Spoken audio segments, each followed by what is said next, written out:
everybody. Welcome to Becoming Quantum Conscious on United Public Radio Network and UFO Paranormal Radio Network at 107.7 and 103.5 out of New Orleans, Louisiana. Also on Facebook, YouTube, the UPRN Talk Radio website, and Roku. And, life should always throw you surprises. And everybody always thinks they only want good surprises. You don't want the bad or the ugly surprise. And that's kind of my my interpretation of my new StreamYard program that's on here. It's just a very weird surprise. We have Carl Finch on and Lisa Cameron. And Carl is having difficulty getting on, and I don't know if he's going to make it on. And I'm kind of, as usual, as a good radio show host, you have to navigate a few things all at once, and you never know how it's going to go. and I have two old and dear friends, and I mean old in that we've been friends for a long time. Let's not go anywhere farther than that. So without any further ado, I welcome Lisa Cameron to the show. Hey, Lisa, how are you doing? Hi, doing great, Bart. Well, I'm glad you're on the show, and we'll see if Carl comes on. I certainly hope that he does. Yeah. We'll certainly do. Maybe we ought to give people some history. I'm just going to kind of go with how I thought the show would go. And okay. I can fill in too. So yeah, I mean, it's just kind of funny how all of this all works out. I'm just kind of navigating my computer system and stuff. But Lisa Cameron and I were roommates way back at students at, now it's called University of North Texas, I think. We used to call it North Texas State University. I love the state part. Anyway, we were all just the best of friends, and one day a very noted musician, in my opinion, was Carl Finch, and he shows up at my door because Lisa and I were housemates, and said, I want to talk to Lisa Cameron. I got a band going on. I'm starting a band. And it's like, Carl Finch wants to be in a band with Lisa? I was kind of excited about it. And they embarked on, something I thought was just radical. They started a polka and Latin band and rock band and other types of music band, and wanted to make it into a danceable format, which they did. Of course, Lisa was a drummer. And, maybe you ought to just start, because this is about magic and music. But, I always thought one of the aspects of the magic was the beat. Because you did not play everything exactly like the old polka bands did, or the Latin. You kind of found your own way with it. Yeah, well, I could explain how I got to know Carl. That's a good idea. So when I first got to North Texas State, I was interested in becoming a jazz musician because I'd been listening to jazz. I grew up listening to rock and roll. But then it was about 77, 78 when we first were roommates. Was it 77? Yeah. 77, okay. 78, yeah. Yeah.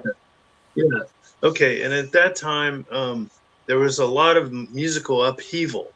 So The favorite music that I listened to at that time was uh, more edgy type rock music, like the Stooges or Velvet Underground.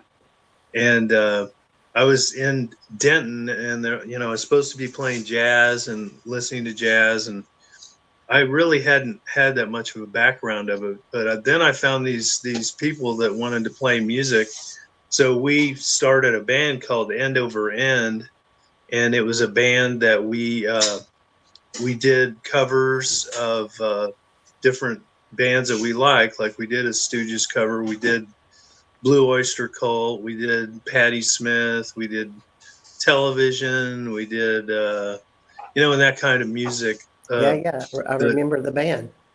I Yeah, was there. and yeah, you were there, and it was a great band, very unusual people in it. There were some that were just really hardcore jazz people that were wanting to play, punk rock. So Yeah, yeah. it could have even been the first punk rock band in Denton. I don't know, but so anyway, I would see this band.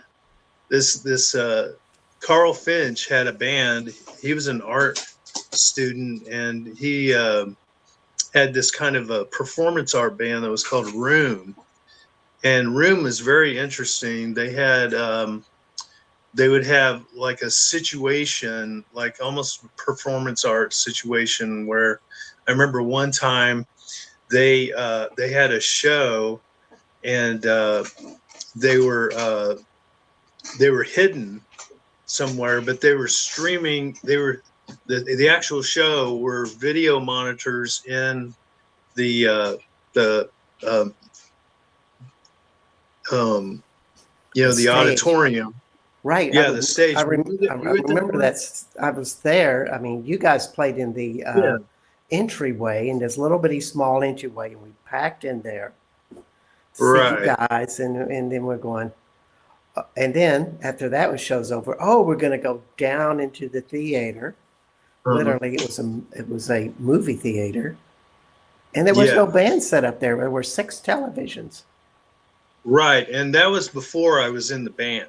I wasn't in that. No, That no, was no. Room. Are you sure? Yeah, yeah, no, you weren't in that band. I mean, I No. remember that. I remember that night like it was yesterday. It's funny Okay. how you know Uh-huh. things happen, but somehow Carl wanted you as the drummer for this Yeah. Well, experimental that came band. later. Yeah, yeah, Yeah. yeah. Why do you think he wanted So, you? well, then the reason is that he came to see End Over End, and we did a song by the MC5, and he thought it was cool that we did a song by the MC5. And I said, "Do you like the MC5?" And he said, "Yeah, yeah, I'm in this band Room. Come check it out." So I did check it out, and they reminded me kind of the Velvet Underground and their music, but it was unusual. It was something It else. was. And they also had this singer that, remember that guy? There was a homeless man who said that he had a third sex, and he was a really interesting person. And so he was kind of one of their front people or something. And then Carl would be playing piano, and then there would be a bass player and a drummer. I forgot who exactly they were. But then, I said, "Carl, I really like your music and everything." So we would talk every time I saw him around. We would talk, and it was mostly about, you know, the MC5 or something like that. Right, right. And then garage rock. He really was into garage rock. So then after that, I went to Mexico um, with my partner, and I started listening to Mexican polkas, just Mexican music, conjunto, Right, right. Mexican polkas. And he found out about it, and then I guess one time I saw him, and he said, "Oh, what have you been listening to lately?" And so I've been really getting into Mexican polkas. And he goes, "Really? Wow, that's super cool. Me too." And then I went to Mexico and came back, and there was a note in my car saying, "Get in touch with me. about this band. I had just been kicked out of school for low grades.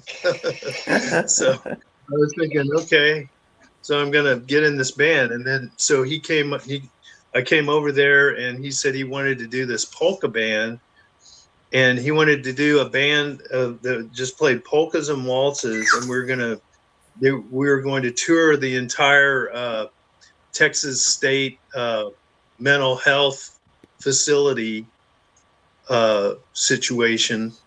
So we did that, and we did a 2-week tour. He gave me some money and expenses to go do these. We played at Rusk State Hospital. We played at Austin State Hospital. We played at, I don't remember all the names of them. I remember it was a mental health tour, and I was living that, through you guys. And of course, what people don't know is that I was kind of the lead dancer, to say the least. I was the guy who was in the audience, a big fan, loving to dance because it opened me up, and I danced. And and if one person gets up with somebody and they're dancing, and everybody else is tapping their foot, but they're too afraid to jump into it. You just need 2 people to get up there and start dancing. Everybody goes, "Oh, I'm ready now," and they all jump up, and then it becomes this raucous party. At that point, everybody's engaged instead of being in a mental place of I'm just listening to the music and sipping on a beer, which is not what Brave Combo was. They wanted something else, which was, and this really gets into, what I wanted to talk about is not so much how it happened, and both you and Carl were, and I wish he was here. Hopefully he'll join in. He was listening to polka records that he bought at a Woolworths for 88 cents, That's his story. Very famous story. And decided this is good music. I think I'm going to start playing. Of course, Carl was a graduate with a degree in fine arts, a master's degree. Yes. And so here he was, and you were interested in all forms of art beyond music. Yeah. Yes. And so you just kind of jumped into this. And, that's where the wildness began. True. Now, I just wanted to say there's somebody in the room here that wanted to say, who is the other person that you would be dancing with?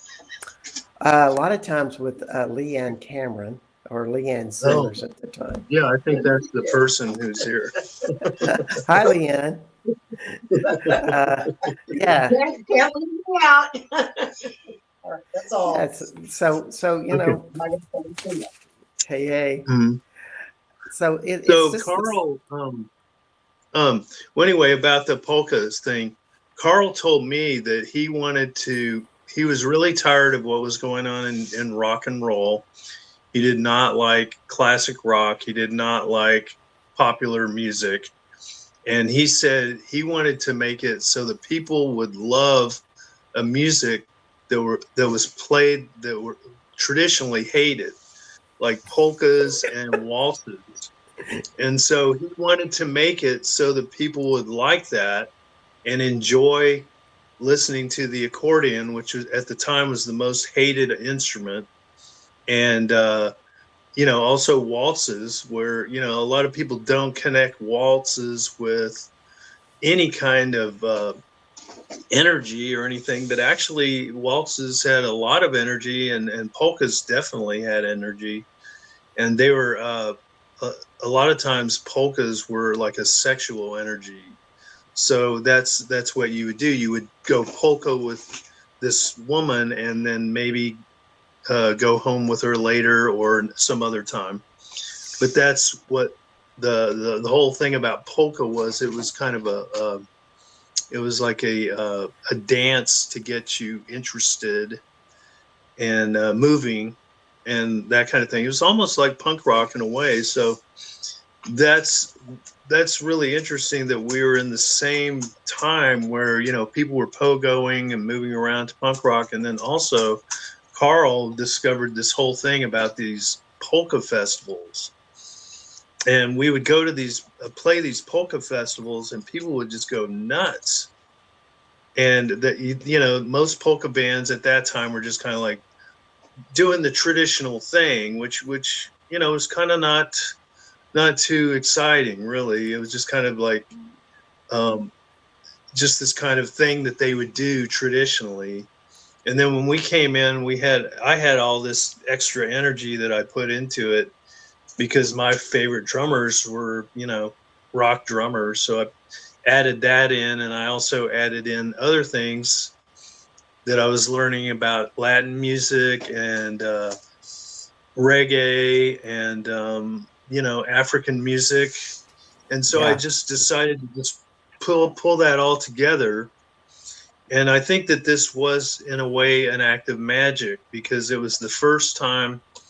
I think Carl Finch was the first actual musician that I met in my life. And I don't think that. I mean, I do know that he studied people like Edgar Casey, and he was very interested in the effects of vitamin C, and he was very interested in the power of positive thinking, which is basically creating your own reality. And It his reality, huh? Go it ahead. re- it really is. I mean, Carl Mhm. would never, if anything didn't work, he was one of the most amazing people to just let it go and say, okay, Uh-huh. that didn't work. You know, what's next? Right. He And never you still allowed, like it? yeah, he never allowed something to stop him, which Mhm. for most people, if they flounder or hit a wall, they quit Mhm. climbing. He Yeah, just, and so he became this driven person, and we did get very famous, and now to the point now where they win a Grammy every year for best polka band, yeah, even though they've been together since 1977, I believe, 76. I believe our 79. first year. Yeah, 79. our first I remember 79. it because I graduated in 78, not knowing what I'm Okay. going to do. And Mm-hmm. Carl, you guys started in 79. And in my big expansion to go beyond my college education, I was working in a laundry. Very Right. monumental, but I was involved with Brave Combo. Uh, You were. and part of that impetus, you know, in something that, you know, the non-musical people, and I want to Mm-hmm. go more into the creativity and just kind of step away from the mechanics of music. But one thing that's different from polkas and rock music and jazz music Mm-hmm. is Yeah. rock is on the downbeat, as is jazz. Yeah. It's like boom, pop, and then polkas is boom, pop, boom, pop. You know, so it's on the upbeat, Mm-hmm. and there's Yeah. and yet Carl and you and other members of the band made it more applicable, kind of going beyond that. It kind of Mm-hmm. jumped into something like ska music at times and things like that. It didn't Yeah, we were just stay, inventing new rhythms. yeah. And that's a really interesting thing about, you know, when we think about music and creativity, it's good to look at something of a musical uh, composition, or not a composition, but that magical, when you put it in a cauldron and you're mixing it all up to make it happen, Mm-hmm. that you not make it Mm. predictable, that you could try anything. Yeah, it was kind of like a crucible in a way, that we would just add our things in there and just stir them up, you know, into some concoction. And it did really have an effect. And Carl is very good at being just very direct in what he wants and what he wants to do, and he still is. Yeah. We have a current project together, and we haven't played together for 40 years, but we have a project with Jad Fair, who is another sort of musician, magician type music, and so he's still doing that. He's still playing with Brave Combo. I'm still doing trying different things out and seeing if they work, and if they don't work, I'll just go on and do something else. And to me, it's all about the sound. I have never been really too invested in who listens to it or how much money I make from it, because that kind of music usually doesn't make any money. So it is getting to the point now where some people are making that kind of music and making money, but I'm not one of them. So Well, I just keep doing it. you're making a living. You're not on the street. Yeah. You have your own home. No, I'm You yeah, can buy and I have any musical instrument you want. I'm more of I've been doing body work and massage for almost 30 years now, and I do that for my main, and then I actually think that is where I kind of incubate some of my musical ideas, is with my body work and the way that the body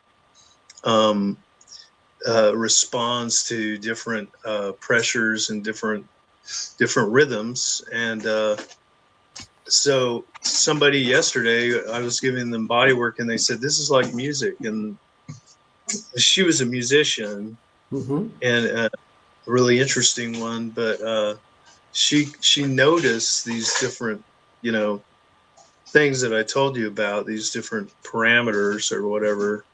Yeah. And those, that's uniquely connected to my musicianship. And a lot of the music I do now is I'm trying to access resonant frequencies in rooms and things like that just find, the actual body of a room is its resonant frequency. And when you find it, then it activates on its own, and then it starts making its own music. And that's true of any object. I think there can be any object, and it could be a tangible thing, or it could be, something that is not tangible, but it's there. Does that make sense?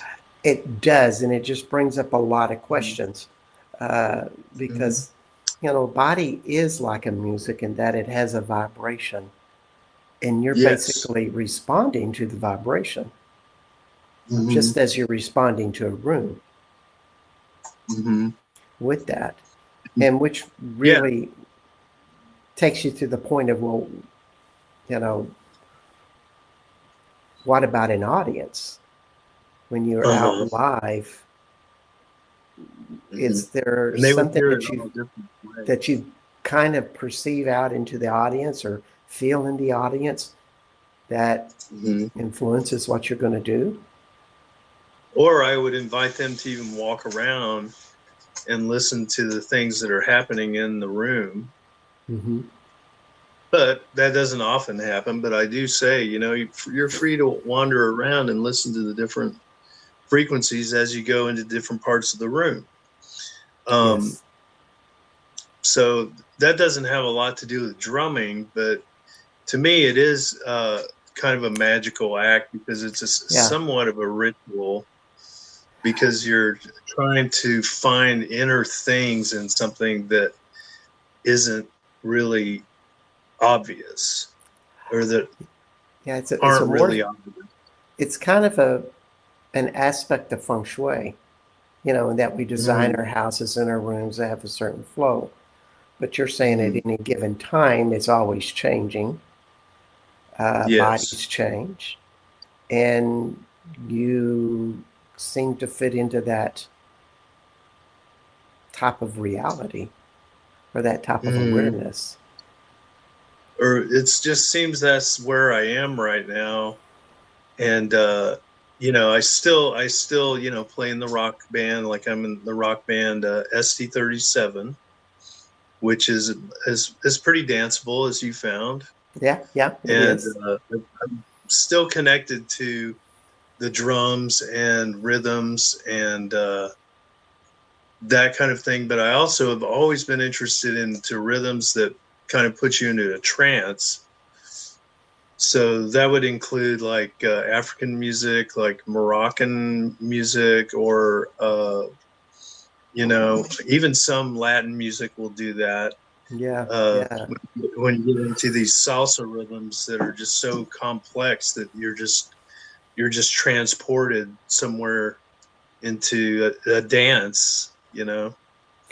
Uh, well, I think it's what a lot of people are seeking is, my God, is this so? Do we have Carl Finch? Yay! Is All Carl there? right, Carl. Without a camera, but his voice is there. Are you there, Carl? I don't hear Carl. Oh. Uh, I am going to keep him on, uh, and we'll see if the voice shows up. Let's see. Maybe I need to unmute Mike. Okay, Carl, you are still muted. Hello? Hello, Carl. Can you hear me? Yes, you can. You can? Carl. Hey, Hey, Lisa, there Carl. you are. Hey. Bart's head is as big as your whole body. Oh, yes, it's so weird. They have I've changed. shrunk They in my old they age. they Can have. you can you Yeah, see yeah. me? Can No, you see not me? at all. I can How do hear I do you, which is the most important thing. this? Well, let's see. Hang on. Well, that's all right. Uh, You know, we're Hang not as pretty as we used to be anyway. on. So, Hang on. so, Hang on. so I'm getting ungraciously slapped with that concept every day. Okay, hang on. Yeah. No. Huh? Well, Oh, well. Well, we just want to welcome Carl Finch. And Carl Finch, we've been talking about you almost like we're having a effigy about you, and that, we're looking at your tombstone or something. Such a wonderful feeling because we're talking about Carl Finch stories and like, oh, that Carl, with this, and making the best of it without your presence. Welcome to the show, Carl. thank you, Bart. I wish that you could see me. I dressed up for the occasion. I'm glad you're here. I'm gonna. I don't know why this isn't. What's going on? Let me see what I'm not doing right. Y'all, you go ahead and y'all chat for a minute. Why don't Lisa and I have a question. I was just about to ask you a question, Lisa. And Yeah, go Carl, do that. after Lisa pipes in, maybe you have a comment to make as well. When you talk about going into trances with the music, Mhm. you know, I know what that's like as a dancer, that when you get to Mhm. that place, because I think this is what an important part of magic is, an important part of what music teaches us. It's to go Mhm. into that space where you're no longer you. Mhm. Does that make any kind of sense? Oh, absolutely. Yeah, you transcend your form into something else. What's that like for you? Well, it's hard to explain. It does happen though. Sometimes, and sometimes I'll just let it go, and I'll just find the frequency I'm looking for, and just let it go, and it just goes. And Hmm. sometimes I'll just have to kind of nudge it along this way or that way. But when I find that spot where I don't even have to touch anything and it just starts going, that's really intense because then I'm almost there and I'm almost not there. So I'm in like almost two places at once. and everything gets a lot easier. Like your whole physical, all your physicalness becomes easier to pull off when you get there. Hmm. And I'll kind of look at it sometime like I'm surfing, like it's Yeah. like you're kind of in the water and then suddenly you're on top, and it would almost be hard to knock you off. In fact, it would be. Yeah. And then when you're linked up with other players, I don't know what they're feeling, but if everybody's Mhm. kind of on the same page, it's not just you, you know, then everybody's Yeah. contributing to this. Then you have the element of the audience, and you know you feel that when you're making that connection, that's a whole different sense. That's pretty Mhm. special. I don't analyze it a whole lot, you know. I just, I just kind of, and I think Lisa's the same way. I've worked with Lisa so much, I kind of know how all that goes too. Uh, Man, I just know in the early days of Brave Combo, there was no rule book, there was nothing. We were, just discovering Lisa playing in this kind of funky rock band with Bo and those guys, and then hearing, wow, there's something not quite just rock and roll about that drummer. you know, there's some that's not just rock and roll going on in that guy's head. So then comes to turn out that yeah, it's cumbias and all kinds of stuff, and an immediate sense of what the polka groove is like, you know, which is you can either play a polka groove or you can't. Period. You know, Hmm. That's and true. Yeah. I I mean, think there's Lisa's natural curiosity about music, we were already talking about things that we already both knew about that was not pop music, you know. I mean, yeah, this is one of the craziest stories. Lisa turned me on to the Sons of Hawaii, and uh, I don't, I guess, with the steel guitars and all of yeah, that good stuff. and Yeah. that Okay. the music of old Hawaii. You know that? Remember that album with the volcano on it? And Oh yeah, it's so great. it blew my mind. And so Jane and I, uh, her parents invited us to go to Hawaii with them, and we went to Hawaii, and they booked us rooms at the Waikiki Outrigger hotel, and we pull up to the hotel that night and the next night on the marquee at that hotel, the Sons of Hawaii. Whoa. Okay. So they were right there. The three who were still alive were right there, feet from my Oh room. my God. So That's That's so cool. I gotta ask you a metaphysical question with something like that.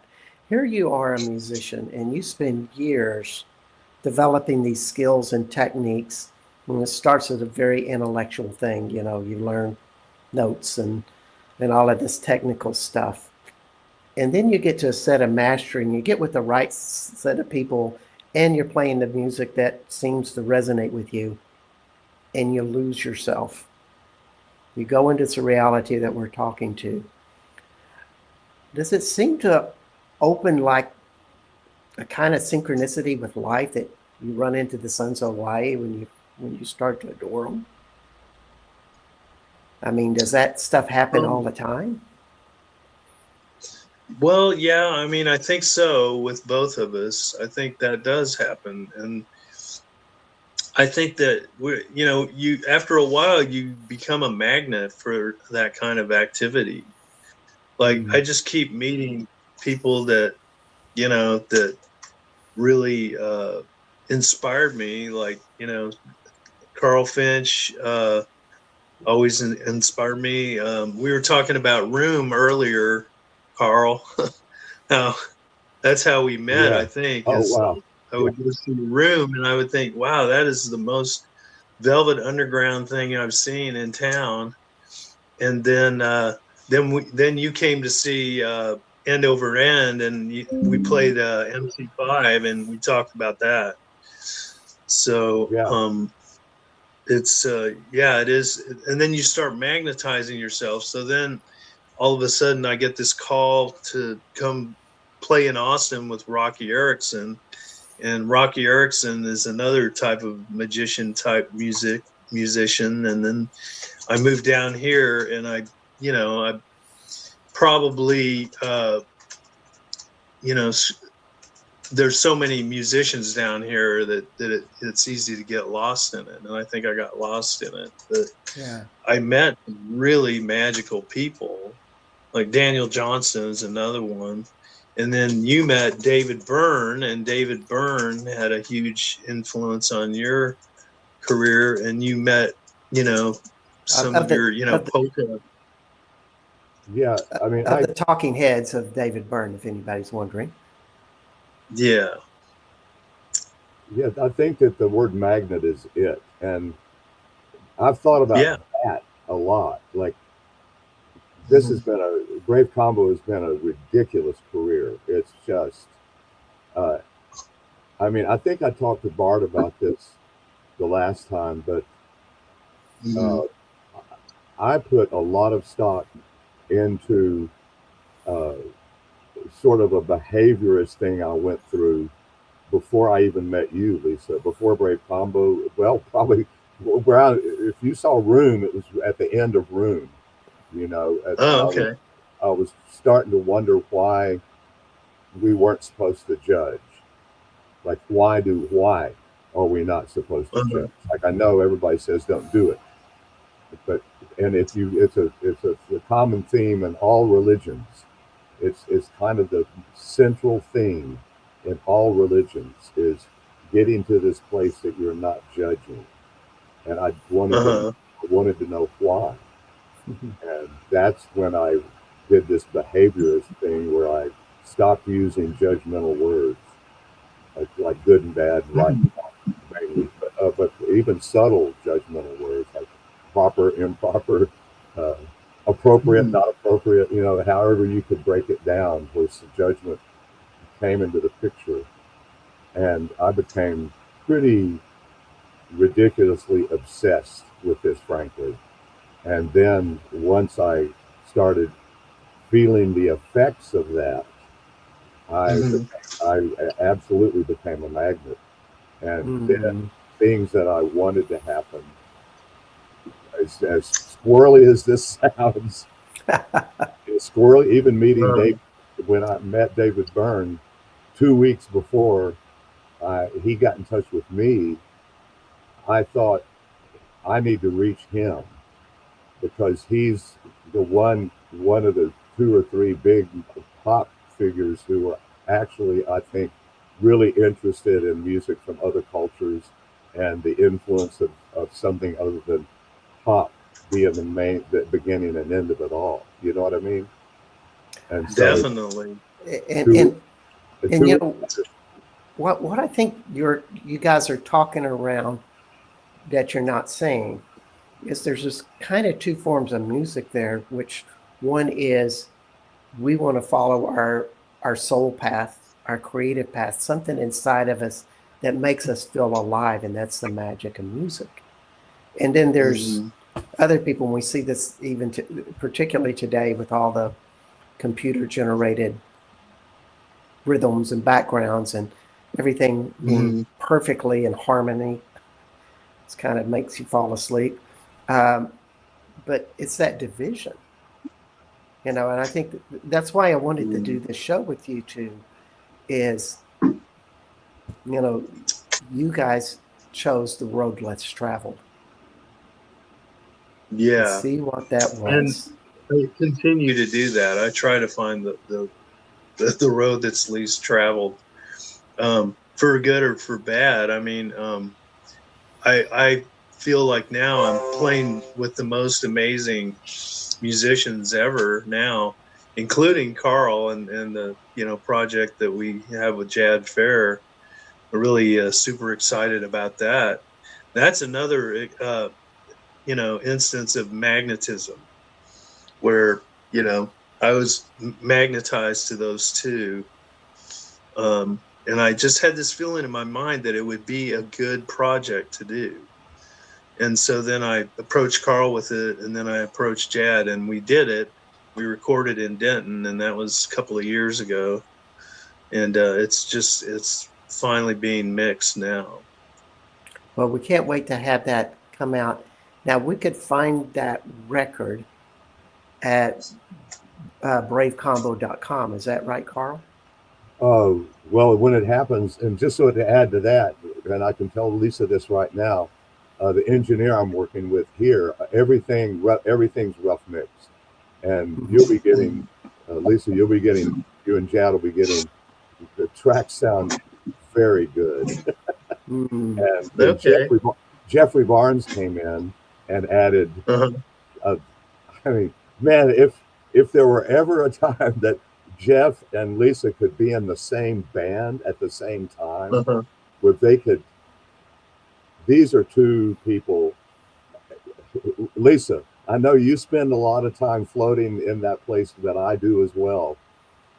Uh-huh. Jeff lives there.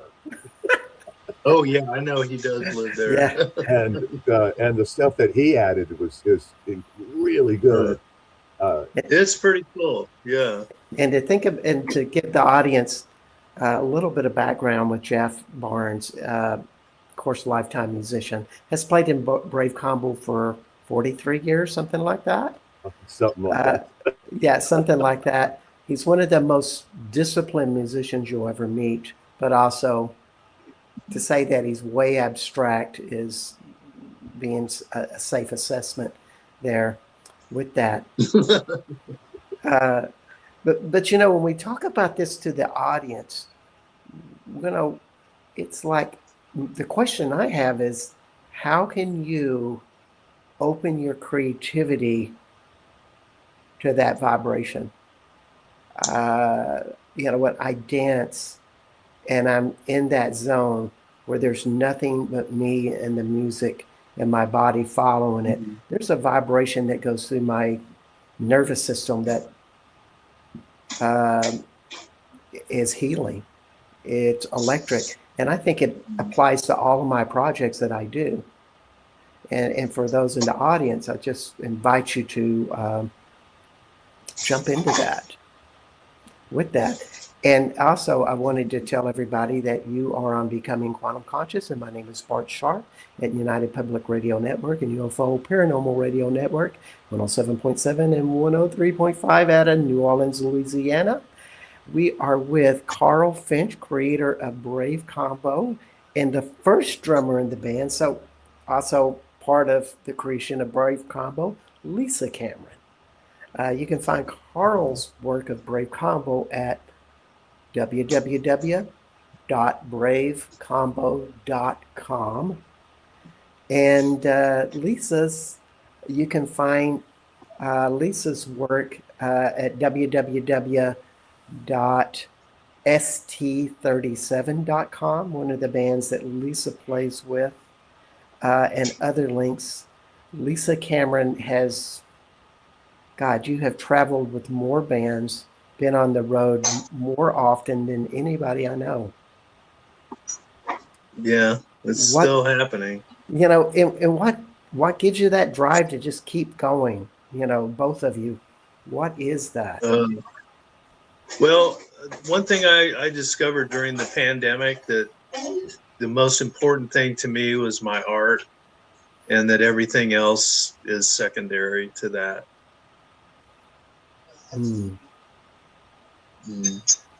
That's good to know. Yeah, it's kind of, and that's what drives me. It's kind of hard to not be that way. I'm frankly, that's I realized recently, I think Lisa can relate to this, I've done nothing in a conventional way. I mean, nothing. I'm vegetarian, and I saw the other day that I thought vegetarians would, like, that the time had come and everything was, you know, but I've noticed that there was a big spike in this, all the vegan and vegetarian foods in the grocery stores for a while. I noticed they started dropping off.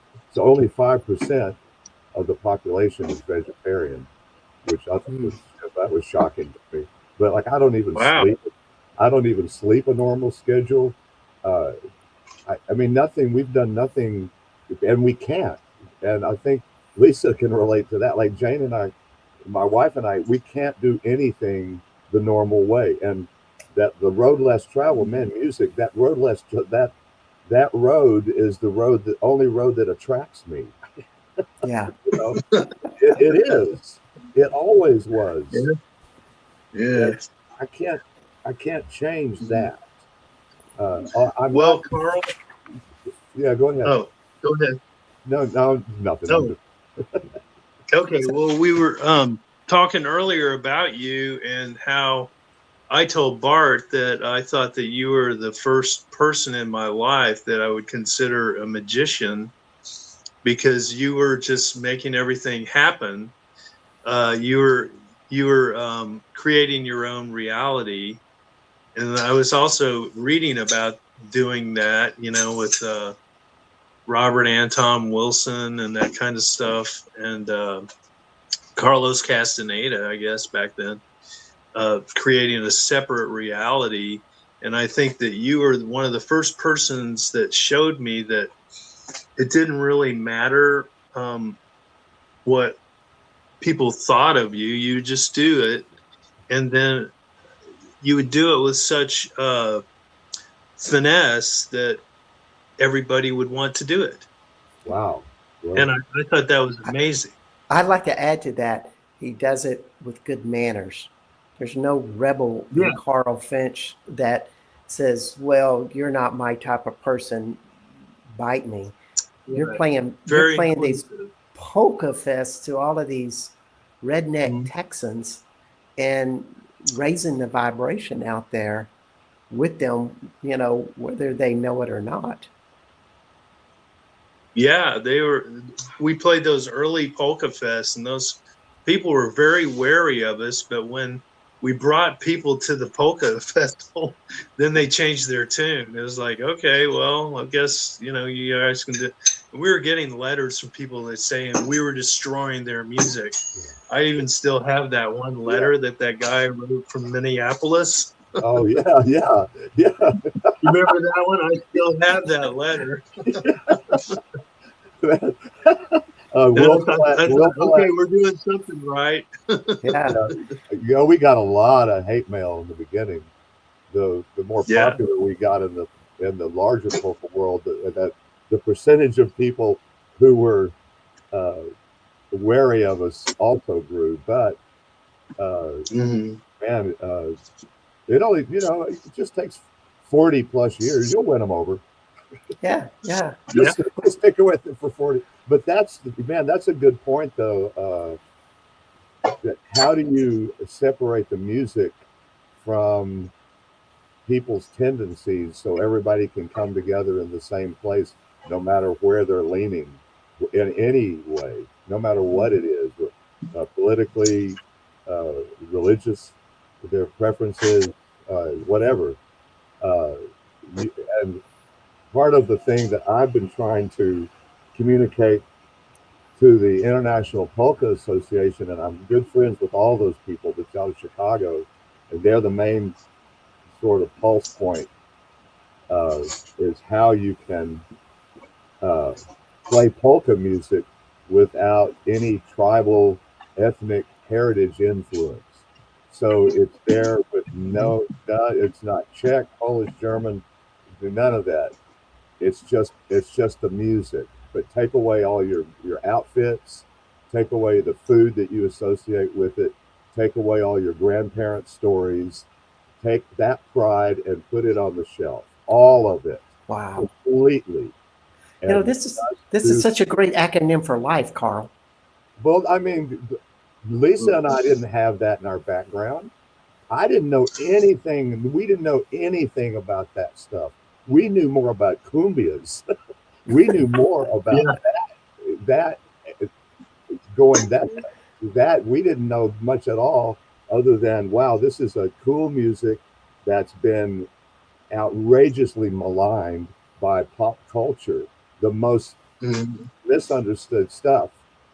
And so I'm in a position now that I can challenge why does all of this stuff have to go with it?